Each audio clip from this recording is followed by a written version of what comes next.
À quel moment un salarié peut quitter son emploi pour se lancer dans l'entrepreneuriat? D'accord, merci. Coach, à quel moment un salarié peut quitter son emploi pour se lancer dans l'entrepreneuriat? Quand il s'est suffisamment préparé. L'initiative personnelle. Parce que c'est la voie royale qui peut t'amener là où tu veux aller. Mais lorsque tu épargnes, aujourd'hui je n'ai pas eu assez de temps pour parler de l'épargne. D'abord tu épargnes pour une intention. J'épargne pour devenir riche. Donc c'est l'épargne pour l'investissement. Ça veut dire, même si on t'amène n'importe quel problème du monde, ce n'est pas à résoudre avec cette épargne. Vous savez, beaucoup de gens épargnent en Afrique, pourquoi ils sont pauvres? Ils épargnent pour on ne sait jamais. Il dit j'épargne parce que dans la vie il y a les problèmes. Oui, mais cette intention-là va se réaliser. Oui, c'est la loi de l'intention. Beaucoup de gens me disent, mais monsieur Ricardo, j'ai épargné, je ne suis pas devenu riche. Je lui dis, mais tu veux épargner pourquoi? Oui, mais pour on ne sait jamais. J'ai dit, on ne sait jamais était venu, dit oui. J'ai dit, oui, c'est ça.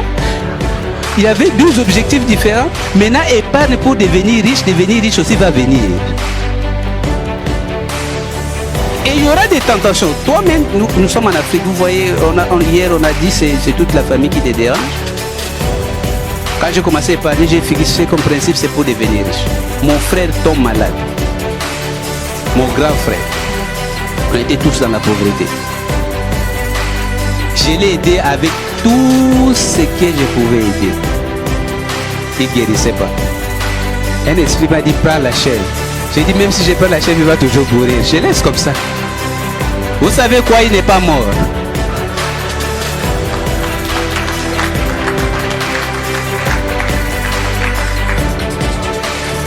Nous ne pouvons pas parvenir à l'indépendance financière si nous n'avons pas de capacité à conserver la richesse pour l'investissement. Mais pourquoi je le fais? Parce que ma perception est différente. Lorsque tu travailles chez quelqu'un, tu travailles ici chez Orange. Si tu as des problèmes personnels, tu vas prendre à la caisse l'Orange? Non. Mais cette épargne, c'est en fait mon entreprise. Et l'entreprise, c'est pas moi. L'entreprise, c'est une personne morale. On voit même lorsque vous vous lancez dans l'entrepreneuriat, vous avez des problèmes avec des amis. Pourquoi? Lorsque j'ai travaillé dans une société pétrolière, on sait que tu es au travail, tout le monde te respecte. Quand je démissionne, je viens continuer dans mes business. Tout le monde qui arrive, il t'appelle Ricardo, viens me prendre à l'aéroport.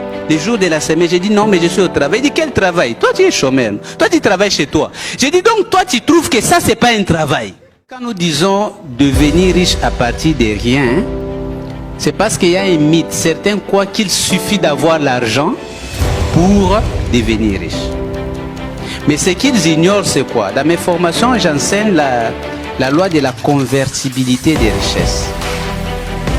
En mécanique, nous avons appris qu'il n'y a pas la création d'énergie, mais il y a la transformation. Donc, l'énergie potentielle de l'eau qui tombe peut être transformée en énergie cinétique. L'énergie cinétique peut être transformée en énergie électrique et l'énergie électrique peut être transformée en l'énergie lumineuse. La même chose, pour devenir riche, il faut savoir qu'il y a plusieurs formes de richesse. Et vous pouvez convertir une richesse sous une autre forme.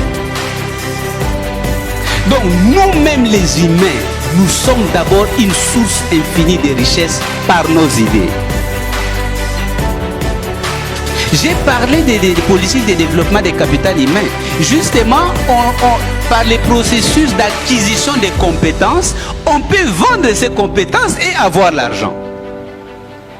Mais pour devenir issu aussi la même logique, ça veut dire qu'il faut d'abord acquérir certaines compétences dans ces domaines et poser certaines actions avant d'avoir l'argent.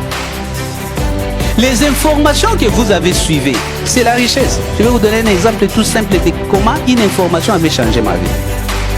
Avant, je croyais que si tu veux devenir entrepreneur, il faut te lancer dans un domaine que tu connais.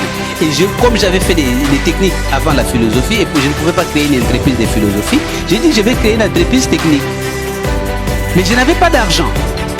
Lorsque en lisant, j'ai appris que quelqu'un comme André Carnegie est devenu riche dans la métallurgie sans connaître aucune formule de métallurgie, je me suis dit, oui, donc, on peut devenir riche dans un domaine où on ne connaît techniquement rien.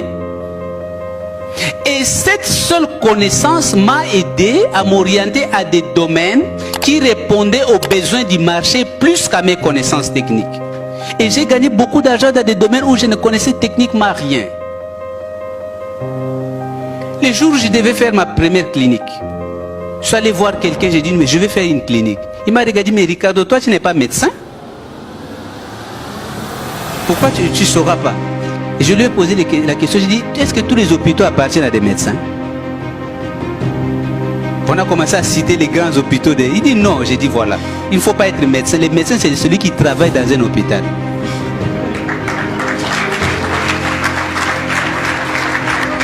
L'hôpital appartient à celui qui a la richesse pour penser et qui peut mettre ensemble toutes les composantes pour créer la richesse.